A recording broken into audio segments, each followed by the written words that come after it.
International. Mag-sign in gamit ang username at password.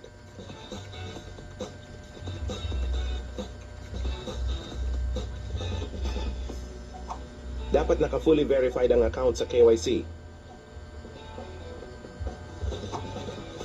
Pag nakapasok ka na sa iyong system, mag-scroll papuntang Travel and Tours icon.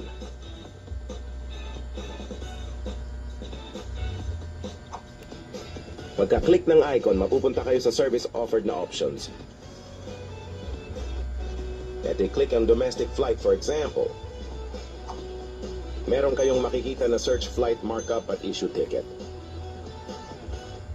Basahin ng maigi ang note na nakalagay sa screen. Bago mag-search ng flight ay maglagay muna ng iyong markup.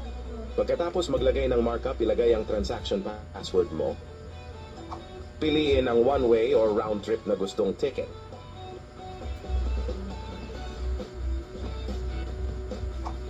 Pagkatapos ay click ang select origin. At piliin ang origin ng airport.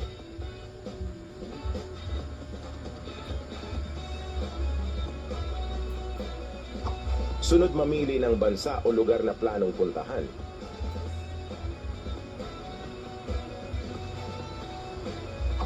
Mamili ng araw kung kailan aalis o babalik, returning on o departing on.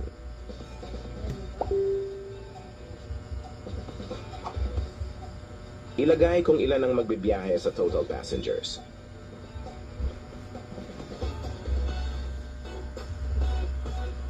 Mag-scroll pababa at mamili ng airline at cabin class.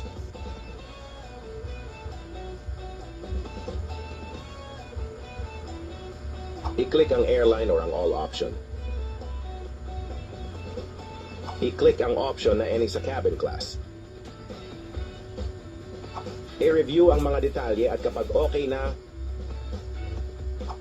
i-click ang search flight. Pumili ng gustong oras ng iyong flight. Pagkatapos ilagay ang mga detalye, i-click ang proceed button.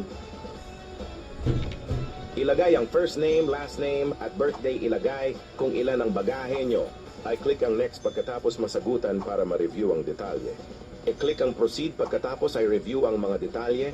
I-input ang contact number, email address at home address. Pagkatapos ay click ang save. I-review ulit ang mga pop-up na detalye. Pagkatapos ay click ang proceed to payment. Mag-scroll sa baba at i-click ang my wallet.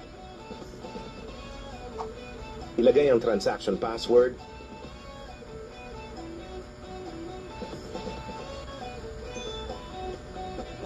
At kapag ready na, ay click ang confirm payment. Ganun lang kadali mag-book ng flight gamit ang Global Pinoy Travel and Tours app. Enjoy your flight!